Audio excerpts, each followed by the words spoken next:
neurocompensadores, como el incremento de la descarga simpática, lo que va a promover la liberación de catecolaminas, el sistema renina-angiotensina-aldosterona, que va a, busca mantener el volumen,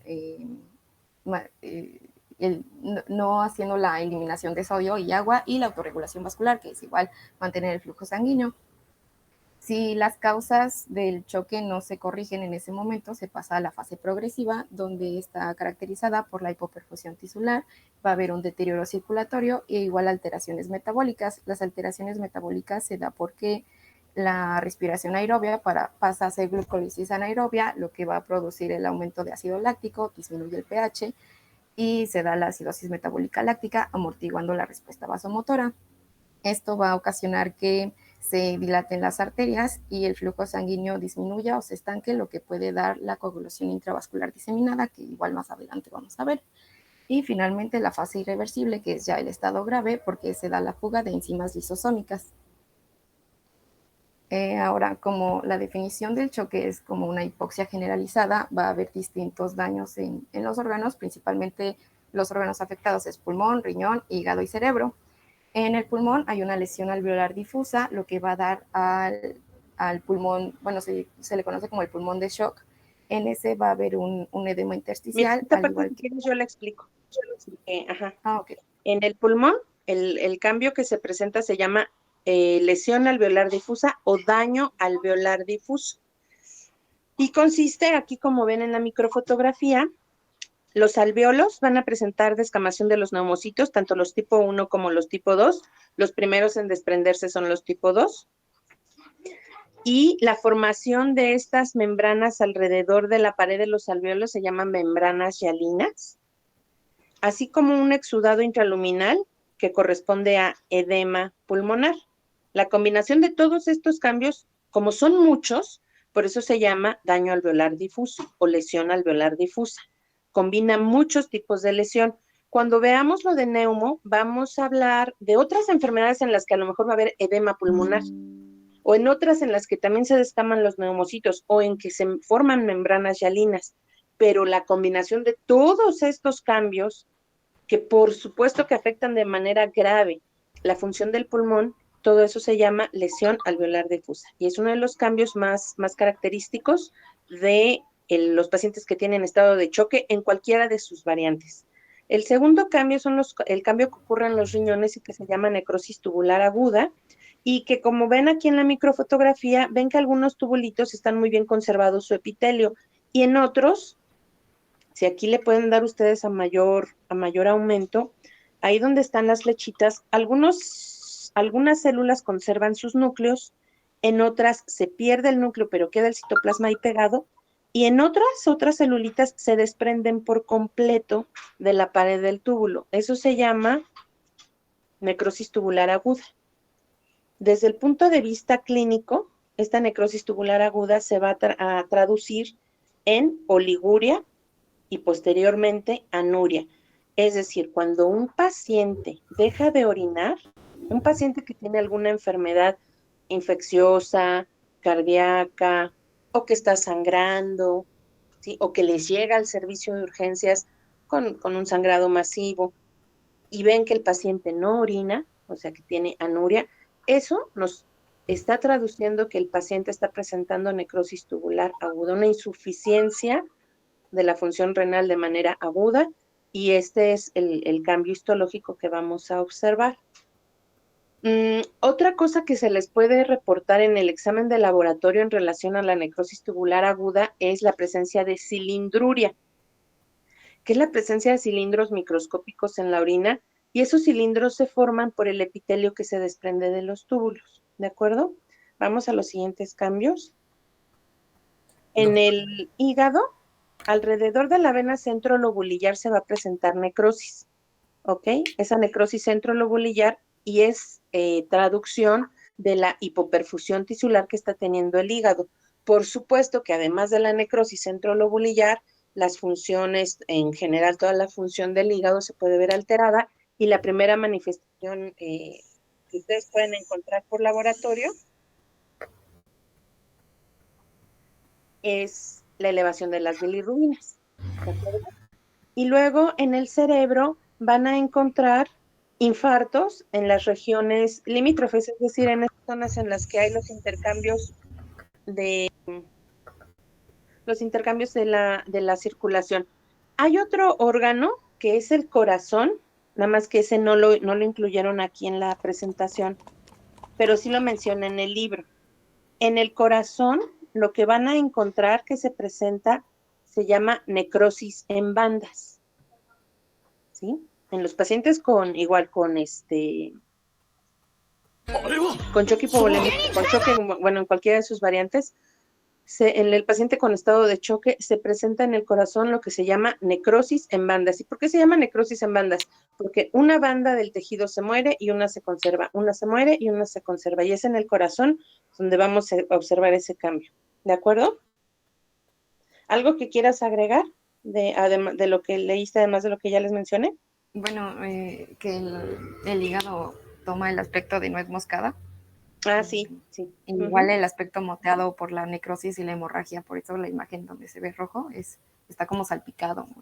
Ajá, y se ven La motitas necrosis. rojas, motitas cafés, y ese le llaman aspecto nuez moscada. Sí. Sí, entonces ahora la que sigue, por favor. Sí. Bueno, pasando a la coagulación intravascular diseminada, es un trastorno trombomorrágico caracterizado por la activación excesiva de la coagulación y formación de trombos en la microcirculación, es decir, es una trombosis generalizada de la microcirculación, ¿no? Para que la trombosis microvascular diseminada se dé, existen dos desencadenantes principales, que es la liberación del factor tisular. Esta puede tener origen por destrucción tisular masiva, como son las quemaduras o traumatismos, productos de la concepción, que es por complicaciones obstétricas, como un feto muerto retenido, o por complicaciones en cuanto al líquido amniótico, y la sepsis, ¿no? Ya vimos que el estado de choque también puede dar trombosis microvascular diseminada, y el otro desencadenante el otro factor es la lesión endotelial, que esto al haber necrosis de las células endoteliales se da la activación de la vía de coagulación y las plaquetas, dando trombosis microvascular diseminada. Como consecuencia de este trastorno, bueno, esta complicación, hay un daño tisular isquémico. Esto se da por el depósito de fibrina, y también se va a dar la anemia hemolítica microangiopática. Esto se da porque los eritrocitos se fragmentan. Y igual la predisposición a hemorragia por la activación del plasminógeno y el consumo de factores de coagulación y plaquetas. Dentro de las características clínicas de la trombosis intravascular, es que no es como tal una patología, de hecho es complicaciones de trastornos, como ya les dije, son desencadenantes, las complicaciones obstétricas, la sepsis y los traumatismos graves, como neoplasias en los adenocarcinomas, principalmente de pulmón, de estómago, de colon y de páncreas. Los órganos que van a estar afectados van a ser el encéfalo, los pulmones, corazón y riñón. Existen muchas presentaciones clínicas, pero los patrones más frecuentes es disnea, cianosis, insuficiencia respiratoria, convulsiones, coma, el estado de coma, oliguria, y también puede dar pues la insuficiencia en cuanto a de circulación y renal. El diagnóstico se basa principalmente en la medición del fibrinógeno, las plaquetas, los tiempos de coagulación y el dímero D. Ahora pasando con A ver, arteriosclerosis. espérame. Regrésate a lo de coagulación intravascular diseminada. 2 veces, en lugar de coagulación intravascular diseminada, dijiste trombosis microvascular diseminada. Te traicionó hacia el subconsciente.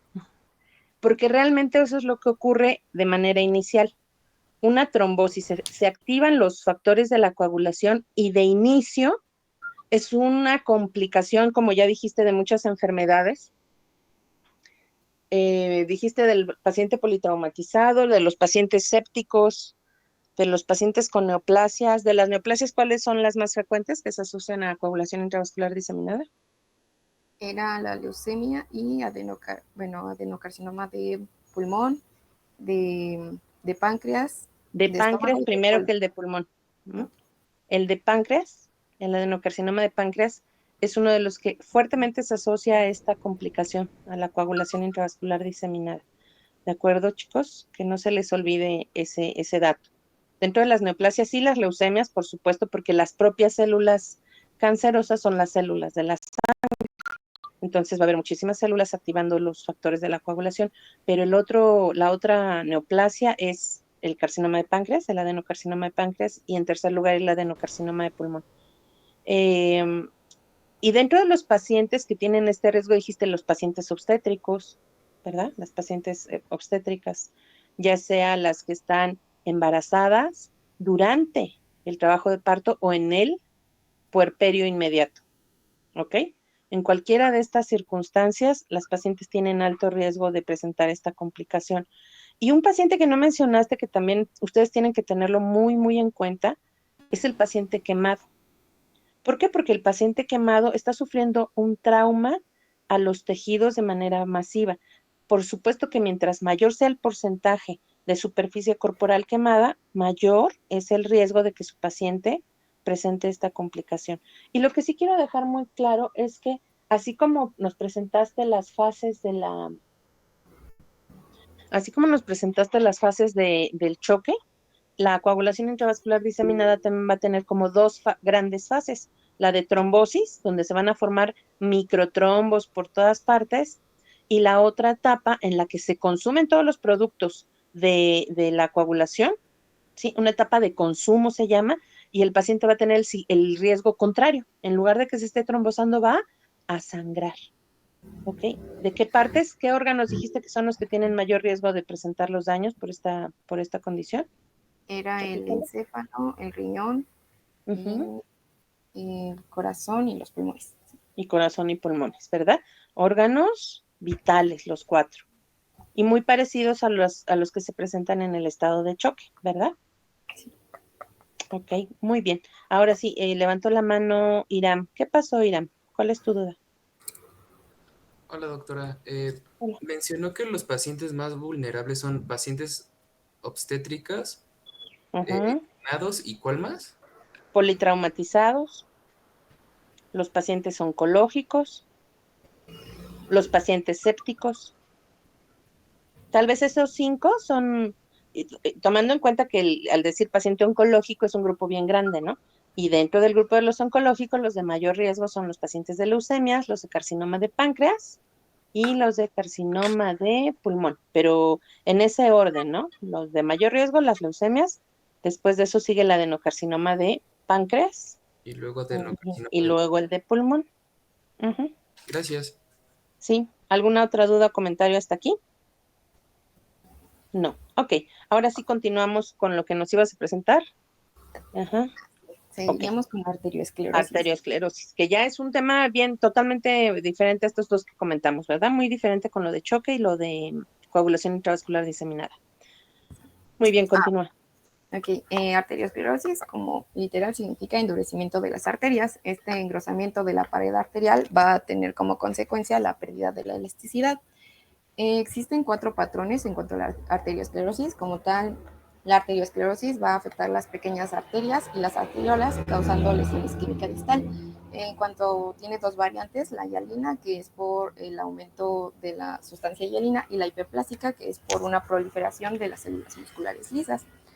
El otro patrón es la esclerosis de la media de Monkeberg, que se da calcificaciones de las paredes medias musculares y, bueno, estas lesiones no van a invadir la luz del vaso, entonces, como tal, no tienen una representación clínica importante.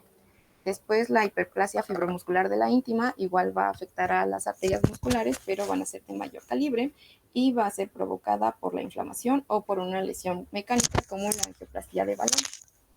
Y finalmente, el otro patrón es la aterosclerosis, que es el más frecuente y de mayor importancia clínica, que pues vamos a ver más detallado.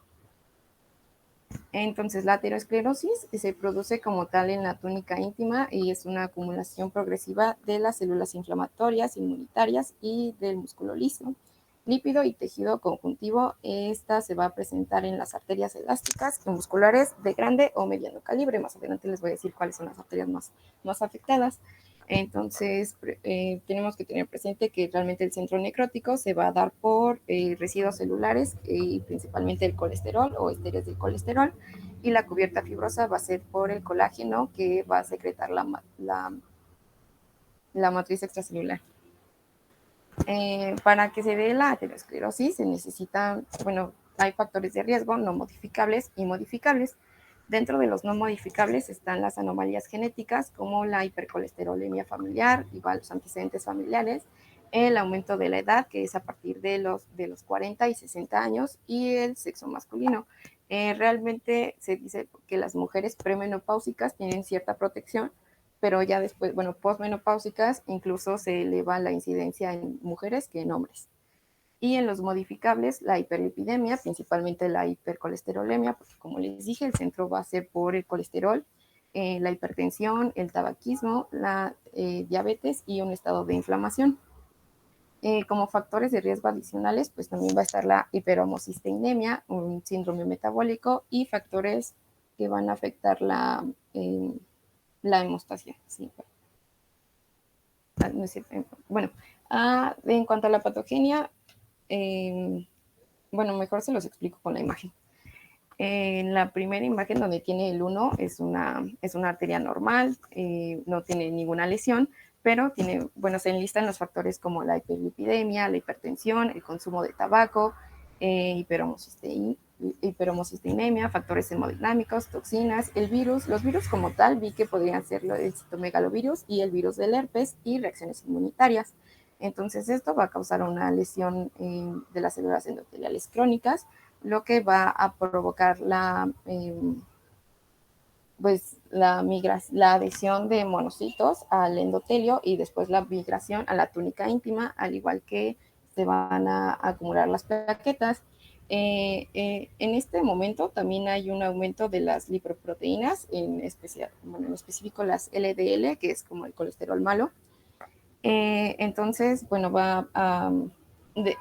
después de eso se vuelven igual el reclutamiento de las células musculares lisas, que también pasa a la túnica íntima, y los macrófagos, al haber como mucha acumulación de las lipoproteínas LDL y no se pueden degradar, los macrófagos van a empezar a digerirlo, al igual que las células musculares lisas, lo que es ya cuando los macrófagos tienen lípidos se le conoce como células espumosas. Luego también se va a dar la formación, la lesión principal, que es la estría grasa. Esto es los macrófagos espumosos. Va a ser una lesión plana, realmente no va a ocluir la luz del vaso, es, como les digo, la lesión inicial, pero puede evolucionar al ateroma fibrograso, que es como ya la placa formada. Además, las células musculares van a empezar a secretar la matriz extracelular, lo que estas van a formar colágeno y se va a dar una placa estable. En cuanto a la morfología, como les dije, hay una estría grasa, que son las lesiones principales. Estas van a estar compuestas por macrófagos espumosos llenos de lípidos. Van a iniciar como máculas de un aspecto amarillo y van a estar planas. Estas se van a poder fusionar para formar estrías más grandes, e incluso hasta 1 centímetro. E igual pueden evolucionar hasta formar las placas ateroscleróticas o ateromas o placas ateromatosas. Eso es lo mismo. Y bueno, ya evolucionando, va la placa aterosclerótica. Esto se va a dar por el engrosamiento de la túnica íntima y la acumulación de lípidos. Las placas van a presentar una elevación y un color amarillo parduzco, y los trombos superpuestos, que más adelante les pongo una imagen donde se ven, van a tener un color pardo rojizos. Estas, igual que las anteriores, van a poder fusionarse para formar unas masas de mayor tamaño y realmente no abarcan toda la circunferencia de la arteria, solo van a afectar una porción de la pared. Se dividen, se pueden clasificar en la placa vulnerable y la placa estable. En la placa vulnerable realmente va a tener una pequeña cubierta fibrosa y va a haber un mayor núcleo lipídico, además de que hay más células inflamatorias. Las células inflamatorias no van a dejar a la matriz extracelular formar el colágeno, y entonces es porque se forma la placa vulnerable. Al contrario de la placa estable, si ven, hay menos células inflamatorias y la cubierta fibrosa es mucho más gruesa. Bueno, ¿Qué importancia puede tener que una placa la clasifiques como estable o vulnerable o inestable? Es por las complicaciones que puede presentar, ¿no? Como la rotura o la... O la formación de un trombo ahí, agregado en esa zona de la... a ver, regrésate. Ajá, por supuesto, ¿no? Una placa que la capita fibrosa es muy delgada y que está muy inflamada, en cualquier momento se puede ulcerar y se forma ahí un trombo. O la otra es que puede evolucionar hacia la pared y formar un aneurisma. ¿Sí? Esas son las complicaciones que puede tener esta plaquita. La formación de un trombo, la formación de un aneurisma y del trombo, después vendría algo que vamos a hablar más adelante, que es la tromboembolia, ¿no? Se forma ahí el trombito, pero se desprende. Puede formarse un trombo y ocluir toda la luz. En consecuencia va a haber una oclusión arterial y un infarto. Puede ser que el trombo se desprenda, entonces la complicación sería una tromboembolia. Y la otra complicación es que esa parte de la pared se vaya adelgazando y se forme ahí un aneurisma, ¿verdad? Sí. ¿O tenías otra diapositiva donde hablabas de las complicaciones de la placa? No, ¿verdad? No. Bueno, y son bien importantes. ¿Por qué? Porque estas plaquitas de aterosclerosis, ¿dónde son los sitios donde más se forman? Tienes esa sí creo que sí tienes, ¿no? Una diapositiva donde pusiste las 5 principales arterias. Está muy bien. No van a poder decir que no. ¿Cuáles son? Aquí pusiste 6. Aquí pusiste 6. Y realmente la aorta abdominal inferior es como muy global, ¿no? En general sí es un sitio donde se forman mucho, pero, pero tal vez los 5 sitios más frecuentes son en las arterias ilíacas, coronarias, popliteas, carótida interna y polígono de Willis. Aquí nos pusiste 6, bueno, ahora se van a tener que aprender porque así nos puso la diapositiva. Son 6 las principales arterias donde se van a formar estas placas y donde, por supuesto, se pueden presentar sus complicaciones. Las complicaciones que les acabo de mencionar, la de trombosis, la de tromboembolia, que son condiciones muy diferentes, porque si el trombo se forma y se pega y obstruye toda la luz, como por ejemplo puede ocurrir en las coronarias, eso nos puede llevar a ¿qué? A un infarto agudo del miocardio, ¿verdad? Las que ocurren en los miembros inferiores, en particular en las arterias popliteas, ahí con mucha frecuencia, como son arterias más grandes, se forman los trombos y antes que alcanzar a ocluir toda la luz, que sí, por supuesto, puede pasar, ¿no? Que obstruya ahí y causar una insuficiencia arterial aguda que puede terminar en una gangrena y el paciente necesitar la amputación del miembro pélvico. Pero lo más frecuente es que se forman pequeños trombos que con el mismo flujo se desprenden y eso se llama tromboembolia y ese trombo va a ir a dar a otro lado, donde con mayor frecuencia los sitios a donde van a dar esos trombos son pulmón y corazón. Y cerebro. Cerebro también es otro sitio donde estos trombos van a ir a dar con mucha frecuencia. Pero estas arterias es bien importante que se las aprendan, chicos. Son las 6 principales arterias donde se forman las placas de aterosclerosis. A la que sigue, por favor. Es que, bueno, les iba a decir que el trombo superpuesto que les había dicho que era como rojo partizo es y esta es una placa ulcerada. Mira. Bueno, la placa aterosclerótica va a tener 4 principales componentes. El componente celular, donde van a estar incluidos los macrófagos, los linfocitos T y las células musculares lisas. La matriz extracelular, que pues esta se va a encargar de producir el colágeno, las fibras elásticas y también los proteoglucanos. Lípidos intracelulares y extracelulares, que estos van a estar formando el núcleo, y en las fases avanzadas ya va a haber calcificación, que se ve en esta imagen. Y también puede haber un caso de neovascularización en la periferia de la lesión.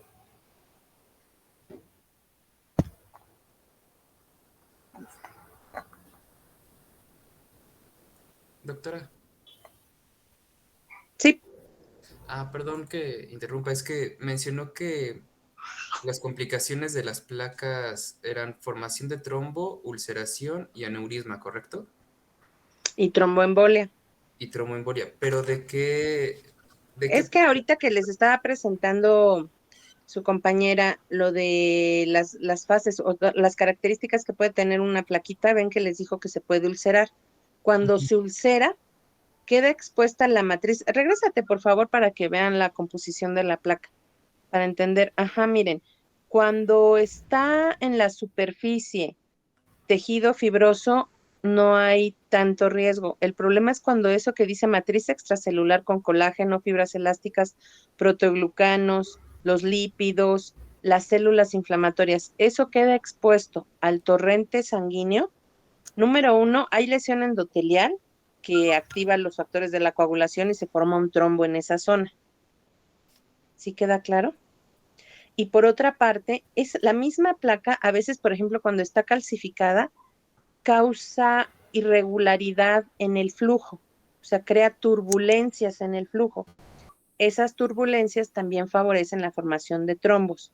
Entonces, las tres complicaciones principales serían la formación de un trombo in situ, o sea, un coágulo que tapa la arteria. Otro es la formación del trombo, pero que es llevado a través del torrente circulatorio. Eso se llama tromboembolia. Ok, Y la otra complicación es que la pared se adelgaza y se forma un aneurisma. Yo creo que serían más fácil englobarlas en esas tres. ¿Ok? y eso ocurre con las placas vulnerables, supongo, las que se desprenden, ¿no? Pero acuérdense que una placa vulnerable, pues ya por su propia naturaleza va a estar en mayor riesgo. Pero aún las placas estables, como es un chipote en la circulación, crea turbulencia del flujo. Y esa turbulencia del flujo lesiona las células endoteliales. No sé si se acuerdan que en una clasecita, creo que fue en la última clase que nos vimos en persona, les decía yo que el endotelio es bien delicado. O sea, las células endoteliales se lastiman de todo, hasta porque el torrente circulatorio lleve más sustancias de las normales, hasta eso irrita el endotelio. Entonces, cualquier cosa que irrita el endotelio puede activar la coagulación, ¿ok? Y propiciar la formación de un trombo. O sea, no porque una placa sea estable, quiere decir que nunca se va a trombosar. Sí puede ocurrir, pero con menor frecuencia. El riesgo es mayor en las placas inestables, por supuesto. Ok. Pero aún las estables puede ocurrir, ¿ok? Porque tienen turbulencia en el flujo. Es como cuando un coche circula, ¿no? Por una avenida. Si la avenida, el pavimento está en muy buen estado, pues el coche siempre va a tener sus llantas una mayor esperanza de vida y de estar bien. Pero si esas llantas tienen que circular sobre un pavimento en el que hay topes, ¿no? Porque las placas son como topes, ¿no? Va a ir desgastando más que si el flujo fuera laminar. Sí, ya me acordé la palabra con la que se es el flujo laminar, ¿no? Recuerdan que el flujo de la sangre debe ser así, continuo, sin tropiezos. Las placas de aterosclerosis son tropiezos a ese flujo laminar y crean turbulencias. Mientras más grande sea la placa, más alta, mayor la turbulencia que se crea en ese sitio y mayor el riesgo de complicaciones. ¿Sí queda claro? Sí, muchas gracias, doctora. Ok, continuemos. Bueno, ahora vamos a empezar con el tema de oclusión vascular. La siguiente, por favor. Y vamos a iniciar con el tema de trombosis. Y bueno, es importante recalcar que las principales alteraciones que producen la trombosis intravascular van a ser, uno, la lesión endotelial, dos, éstasis o flujo turbulento de la sangre, y tres, la hipercoagulabilidad de la sangre. Esto es justamente Y lo que, bueno, como repetitivo de lo que les estaba yo diciendo, ¿no? De esos tres estados ideales que se deben de mantener para que el flujo sea fluido, laminar. Sí, continúa. Y bueno, dentro de la lesión endotelial vamos a tener que la activación plaquetaria va a ser el origen constante de la formación de trombos. Esto va a ser dentro de la circulación arterial y el corazón. donde, bueno, tener una elevada velocidad de flujo va a impedir que se formen coágulos. La inflamación y los estímulos nocivos van a o pueden modificar el patrón de expresión génica del endotelio a uno protrombótico, o sea que nos empieza a generar trombos. Este cambio lo vamos a denominar como activación o disfunción endotelial. La siguiente, por favor. Bueno, dentro de esto vamos a tener dos aspectos que van a ser los cambios procoagulantes, donde las células endoteliales activadas por citocinas que regulan a la baja expresión de trombomodulina, van a causar una activación mantenida de la trombina y esto nos va a tener como resultado un estímulo en las plaquetas y que se fomente una inflamación. También vamos a tener los efectos antifibrinolíticos, donde bueno, las células endoteliales activadas van a secretar inhibidores del activador de plasminógeno. La siguiente, por favor.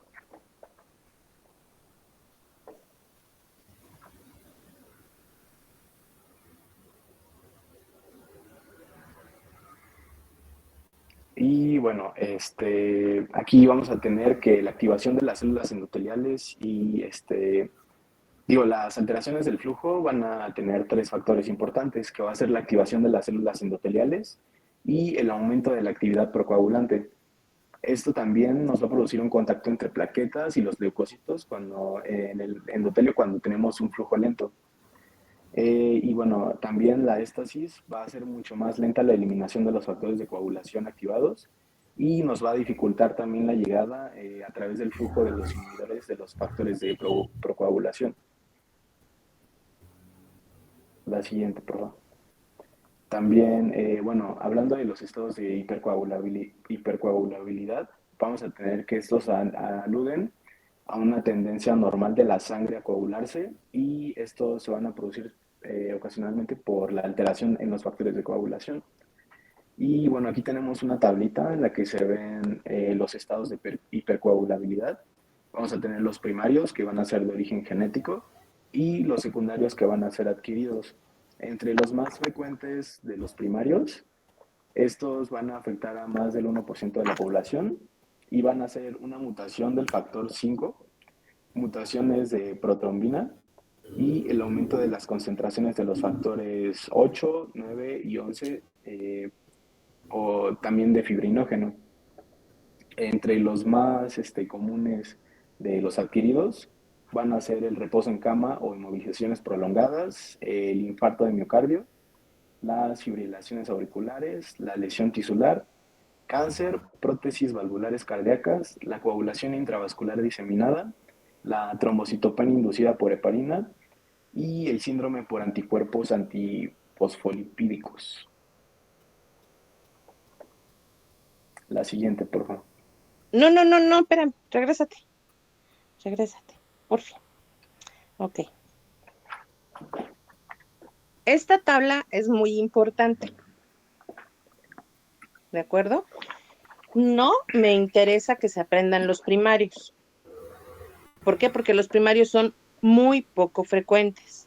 En cambio, los secundarios o adquiridos, estados de hipercoagulabilidad adquiridos, son muy frecuentes. Son tan importantes que los dividen en de alto y bajo riesgo, ¿de acuerdo? ¿Cuáles son los de alto riesgo?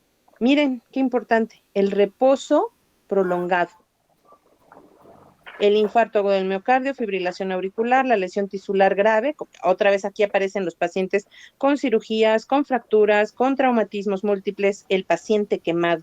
Los pacientes con cáncer tienen alto riesgo de formar trombos, las prótesis valvulares cardíacas, coagulación intravascular diseminada y esas otras, ¿ok? Mientras que las de menor riesgo o bajo riesgo son las que ahí aparecen, ¿ok? Tiene de las de acá abajo, el uso de anticonceptivos orales era considerado un factor de riesgo para trombosis. Los nuevos anticonceptivos orales son microdosis muy parecidas a las que normalmente se producen por el ovario y han disminuido un poco este riesgo de trombosis. Sin embargo, las pacientes que los consumen siguen siendo consideradas como un poco más riesgo que el resto de la población, igual que los estados hiperestrogénicos, ¿ok? Muy importante esta tabla, ahora sí continúa. Y bueno, hablando de la evolución del trombo, vamos a tener que esta se va a dividir en 4 fases, que va a ser la propagación, donde el trombo va a aumentar de tamaño por la incorporación de más plaquetas y fibrina. Después vamos a tener la embolización, donde parte del trombo o su totalidad se suelta y va a ser transportado a otro lugar de la vasculatura. Después tenemos la disolución. Bueno, en esta lo que va a pasar es que los trombos de nueva formación, la activación de los factores fibrinolíticos, van a determinar una retracción rápida y la disolución completa. Después vamos a tener la organización y recanalización, donde los trombos más antiguos se van a organizar por el crecimiento de células endoteliales, células musculares lisas y fibroblastos. La siguiente. Y bueno, aquí tenemos algunas imágenes donde, bueno, en la primera vamos a ver un trombo organizado. Esto va a ser una imagen de pequeño aumento en una arteria trombosada. Y bueno, aquí lo están marcando las flechitas, donde podemos ver que está totalmente ocupado por un trombo organizado. Mientras que del otro lado vamos a tener trombos murales. Estos se van a localizar en las puntas de los ventrículos. No sé si los pueden ver ahí. Justo donde está el ventrículo, en la parte de abajo se pueden observar. Como un enrosamiento de la pared del ventrículo. Justo arriba, en esa parte, en las puntas.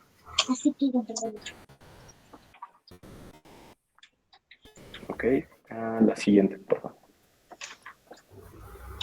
Hablando específicamente de la trombosis venosa, bueno, la mayoría de los trombos venosos se van a localizar en las venas superficiales o profundas de las piernas. Bueno, esto nos puede ocasionar dolor, vamos a tener también congestión y una tumefacción local por las alteraciones del retorno venoso. Esto va a predisponer al desarrollo en la piel de infecciones y de úlceras varicosas, como se puede ver en la imagen. La siguiente, por favor. Hablando acerca de la trombosis arterial o cardíaca, como ya hablamos de la aterosclerosis, bueno, esta va a ser una causa fundamental de trombosis arterial porque se asocia a una pérdida de la integridad endotelial y alteración del flujo de la sangre, como ya lo explicamos hace unos momentos. Y bueno, el infarto del miocardio puede predisponer a la aparición de trombos murales cardíacos porque va a determinar una discinesia en la contracción miocárdica y lesiones endocárdicas, como les mostré en la imagen. A ver, hay que regresar un poquito. En la anterior.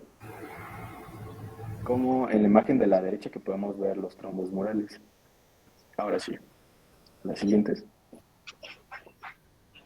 Y bueno, vamos a continuar con el tema de embolia. Y bueno, un émbolo va a ser una masa sólida líquida o gaseosa suelta dentro de un vaso. Esta va a ser alejada por la sangre del punto de origen a uno alejado, donde va a producir una disfunción o un infarto del tejido. Bueno, en la imagen de la derecha podemos observar un émbolo en las venas profundas de la extremidad inferior. Y pues bueno, esto es muy evidente, se ve justo en la parte de medio, donde se encuentran las ramas de la arteria pulmonar. La siguiente, por favor. Hablando específicamente de la embolia pulmonar, esta se va a originar principalmente en trombos de las venas profundas de las extremidades inferiores. Y bueno, los efectos van a depender principalmente del tamaño del émbolo y del lugar donde éste quede alojado. Entre las consecuencias de esto puede incluir lo que es insuficiencia cardíaca derecha, hemorragia o un infarto pulmonar, así como la muerte súbita del paciente. Miren, aquí yo hubiera subrayado eso de que la embolia pulmonar se origina, o sea, los émbolos que llegan a los pulmones se originan principalmente de las venas profundas de los miembros inferiores, o sea, de las piernas. Aquí dijo muerte súbita y voy a intervenir porque la diapositiva que sigue no hablaron de lo que es muerte súbita, ¿verdad? Nada más lo menciona, muerte súbita, pero no dice la definición. Ajá. La muerte súbita es la que se presenta en los primeros 60 minutos a partir de que un paciente presentó el primer síntoma. ¿De acuerdo? 60 minutos. Es decir, el paciente estaba a lo mejor en su casa, comiendo, y de pronto le empezó a doler, tuvo un dolor retroesternal, y de ese momento en que él sintió el primer síntoma a que el paciente muere, pasaron 60 minutos. En algunos libros y en algunas publicaciones dicen hasta 2 horas, ¿ok? Entonces lo vamos a considerar como entre 1 y 2 horas a partir del primer síntoma del paciente. Ahí vamos a descartar a la gente que dice, es que ya llevaba 2 semanas con un dolor, entonces eso no es muerte súbita, ¿de acuerdo? Las 3 principales causas de muerte súbita son,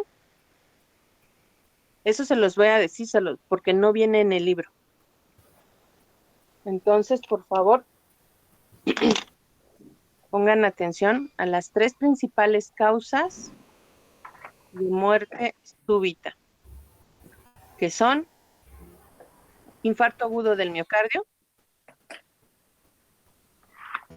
tromboembolia pulmonar, por eso viene aquí, o viene al tema, tromboembolia pulmonar, y ruptura de un aneurisma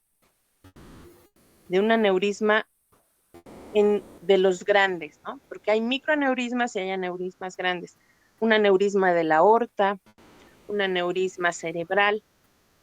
Esos aneurismas pueden causar muerte súbita.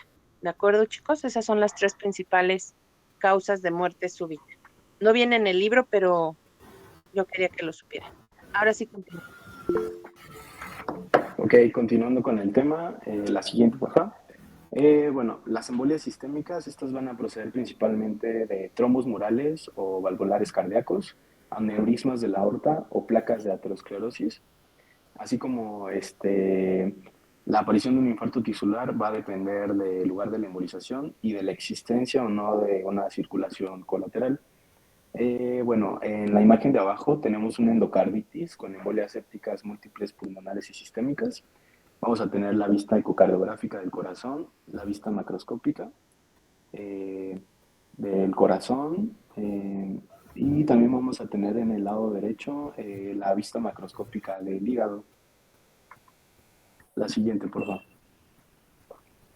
Aquí en esta imagen vamos a tener tipos poco frecuentes de émbolo. Uno va a ser en médula ósea. Este va a estar constituido principalmente por médula hematopoyética y células adiposas medulares. Es justo el que podemos ver al centro de la imagen.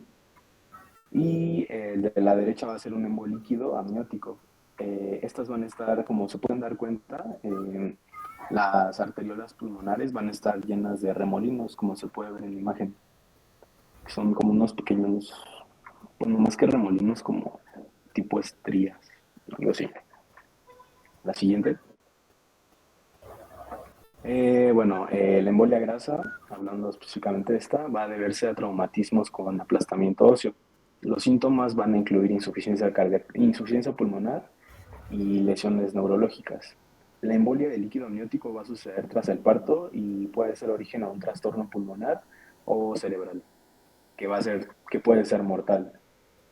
La embolia gaseosa, esta se va a producir por la descompresión rápida y esto es común en los buzos. Se debe a la súbita formación de burbujas de nitrógeno que estaba disuelta en la sangre a presiones más elevadas. La siguiente. A ver, entonces antes de que te vayas a infarto, de los 5 tipos de émbolos, ¿cuál es el más frecuente? El más frecuente yo creo que sería el pulmonar. Esa es la localización, pero por su composición, porque los émbolos por su composición nos dijiste son 5 tipos. El que está compuesto por un trombo, el que está compuesto por grasa, el que está compuesto por aire, el que está compuesto por células de la médula ósea o células neoplásicas y las del líquido amniótico. Serían 5 tipos, ¿de acuerdo? Por su composición. De esos 5, ¿cuál es el más frecuente? Es el trombo. Ajá, así es. La tromboembolia es el tipo de embolia más frecuente. ¿Ok? Sí quise que quedara claro antes de continuar con el tema. Ahora continuamos con infarto. Okay. ¿Cuántas diapositivas? ¿Esta diapositiva qué número es de cuántas? Ay, no. Ahí te aparece en el... Ya quedan poquitas, ¿no? Sí, Ujú. es la 62 de 70. Ah, ok. Sí alcanzamos a terminar. A lo mejor nos vamos un poquito después de las 8. Terminaremos más o menos 8:10, ajá, pero para ya poder terminar todo el tema. Sí, continúa, por favor. Infarto. Sí. Bueno, el infarto es un área de necrosis isquémica causada por la oclusión de la vascularización arterial o el drenaje venoso. Las localizaciones más frecuentes, pues es el miocardio, el cerebral, si se acuerdan, vimos una imagen, el pulmonar, el intestinal por y extremidades, que en este caso sería la gangrena. Las principales causas de un infarto es el vasoespasmo local, una hemorragia en una placa ateromatosa, la compresión extrínseca de vasos, la torsión de un vaso, como el caso de torsión testicular, la rotura vascular y un compromiso vascular que está causado por un edema. El infarto se va a clasificar de acuerdo con un color o presencia y ausencia de infección. El rojo es por un infarto hemorrágico. Este va a tener cinco causas, ya sea oclusión venosa, en los tejidos laxos y esponjosos, también en tejidos con circulación doble, es decir, que no es una circulación terminal, o sea, tienen más de una arteria, en los tejidos previamente también congestionados y por el restablecimiento del flujo en una zona de oclusión y necrosis. La otra clasificación es blanco, que es anémico, este se da después, y va a estar producido por la oclusión arterial en los órganos sólidos con circulación terminal, es el corazón, vaso y riñón. También, Ahí es importante la definición, ¿eh? Es oclusión arterial en órganos sólidos con circulación terminal. Con circulación terminal. Apréndanselo, por favor, chicos, y que los 3 órganos donde podemos encontrar infartos blancos o anémicos son corazón, vaso y riñón. Todo el resto de los órganos de todo el cuerpo, los infartos son, ¿de acuerdo? Solo esos 3 órganos, por tener circulación terminal, son los 3 órganos en donde vamos a poder encontrar infartos anémicos o blancos.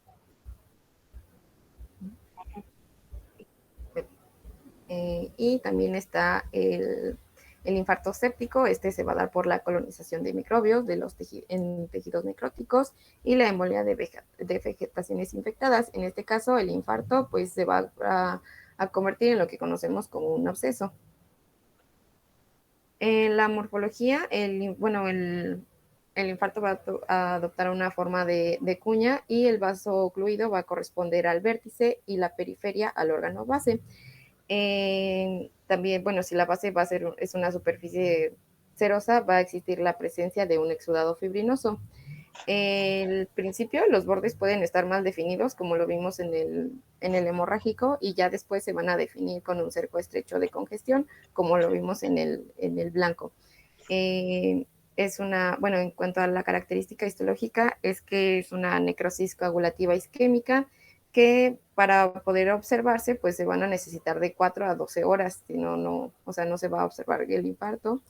Y bueno, así, y también va a tener una cicatriz. En este caso, esta imagen es un riñón que después del infarto formó una cicatriz. Y bueno, también diferentes imágenes de los infartos, cerebral, el blanco formando una cicatriz, las imágenes. Y igual este es un infarto al miocardio. Bueno, los factores que influyen en el desarrollo del infarto, pues el principal es la anatomía de la vascularización. ¿A qué se refiere? Es que si hay como una doble vascularización o es terminal. Recuerden, el terminal pues es riesgo de infarto, riñón y vaso. Y resistentes relativos a infarto es porque tiene una doble vascularización, pulmones, hígado, en mano y antebrazo. Entonces, el riesgo de sufrir un infarto en estos órganos es bajo. También la velocidad de la oclusión, si la oclusión es lenta, pues no va a tener, va a haber un menor riesgo de infarto porque va a permitir unas vías de perfusión colateral. Y también pues la vulnerabilidad del tejido a la hipoxia, o sea, no todas las células son susceptibles más bien Bueno, Son igualmente susceptibles. sí, eso, a sufrir una hipoxia. Entonces, por ejemplo, las neuronas van a sufrir lesión ya a los 3 a 4 minutos, a 3 a 4 minutos. En el corazón es más largo este periodo, que es de 20 a 30 minutos, y pues los fibroblastos incluso son de horas, que son resistentes a la hipoxia. Y eso ya sería todo. Muy bien. Muy bien, chicos. ¿Alguna pregunta? ¿Alguien tiene alguna duda, Yo comentario? sí, con respecto a lo último, ¿de qué depende que sea rápido o lento? ¿El infarto? Sí, Pues de el vaso de que se haya ocluido, el porcentaje en el que se ocluyó, qué fue lo que lo ocluyó, el órgano en el que se presenta, ¿no? Por ejemplo, ahorita al final les está diciendo su compañera que el cerebro, por ejemplo, es muchísimo más vulnerable a la hipoxia. El músculo estriado, por ejemplo, resiste mucho, ¿sí? Los pacientes que, por ejemplo, presentan una gangrena es porque llevaban días, a veces meses con molestias en las piernas. Ellos ya sabían que tenían un problema circulatorio, lo percibían, pero a veces no le dan la importancia. Entonces, ese músculo va a resistir muchísimo más que el cerebro, por ejemplo. Ujú. O el epitelio de los túbulos renales es igual muy, muy vulnerable. gracias. ¿Sí? ¿Alguna otra pregunta? ¿Nada? Muy bien, chicos. Entonces, con esto terminamos la unidad y el martes que nos veamos, de hoy en 8, les aplico examen. ¿De acuerdo? De Sí, esta gracias, unidad doctora. de patología de la circulación. De todo lo que les estuve ahorita haciendo hincapié, pues ya saben que de ahí vienen las preguntas. Bueno, no de toda la unidad, por supuesto, pero por lo menos más de la mitad del examen es de lo que hoy estuve haciendo mucho hincapié. ¿Ok? Bueno, nos vemos. Que estén bien. Buena noche. Gracias, Doctora, doctora. ¿puedo hablar con usted al Gracias, final? doctora. Bye. Bye. ¿Doctora? Sí, Que si podía hablar con usted al final. Bueno, sí. gracias.